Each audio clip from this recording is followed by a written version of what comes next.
Hi everyone, and thanks for joining me today. I am attorney Jamila Little with Little Law PA, and this is an immigration video. Today I'm going to be discussing the announcement with regards to international students. So as most of you know, I myself was an international student for many years here in the United States. And through my practice, through my immigration practice, I have also worked with several international students through the years. So this is something that is very close to my heart, something that I have personal experience and knowledge about, as well as professional experience. So I definitely want to jump into this and give you guys some information about what's happening with it, and if you're an international student out there, what your options are. So stay tuned.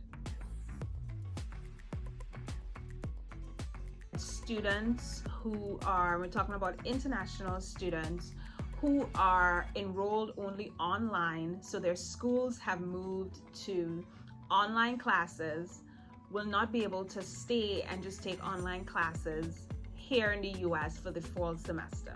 So what categories of students will this affect? Many schools have moved their classes to online only classes, and this is no exception for universities and colleges. So this is going to affect those international students on F1, primarily on F1 and M1 visas, whose schools have decided, due to the coronavirus, we are going to shift classes from in-person classes to online classes. And what the Department of Homeland Security has said is that for students, international students who are in schools that have shifted to online classes, they have a couple choices. One, they can transfer to schools that have in-person classes, or they can leave the United States. So those are their two choices.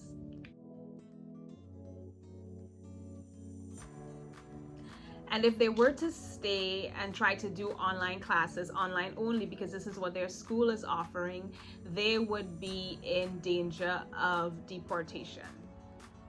So let's talk through those two choices that were given to international students. So first, let's talk about the possibility of transferring to a school that offers online, that does not offer online classes, that has in-person classes.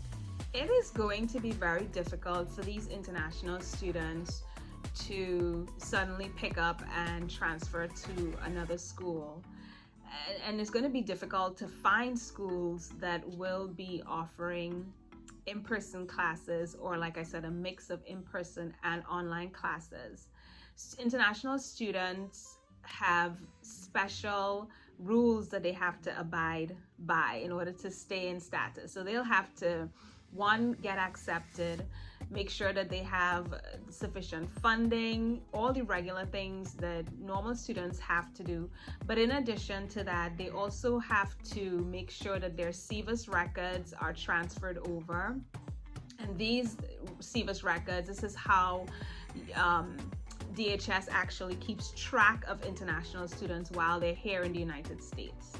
So in thinking about having all of their ducks in line, having their SEVIS records transferred, and all of the other requirements to actually transfer from one school to another for international students, it's going to be a challenge for them. Now let's talk a little bit about option number 2, which would be to leave the United States. I would say this again, we're in a global pandemic, and many countries, they actually have their borders closed. So it's likely that a lot of these international students who are being told either go to another school or leave, if they do try to leave, they have the problem of their borders, their home country, their borders may be closed. And so it's a predicament, because even if they decide that they are going to leave, if borders are closed, they actually cannot leave. So for these international students, this is really being caught between a rock and a hard place. And there are not many options for them at this point in time. I'll say this, there are some schools that have sued the government already, because international students do play a very integral part of the US education system. I'm going to do another video that is going to discuss exactly the benefits of actually having international students here in the United States. So stay tuned for that video, and thank you so much for watching. Be sure to like this video, share your comments, and share this video with someone who needs to see it. If you do want to be notified when we have new videos coming out on YouTube, make sure to subscribe to our channel. Thank you for watching, and I will see you next time.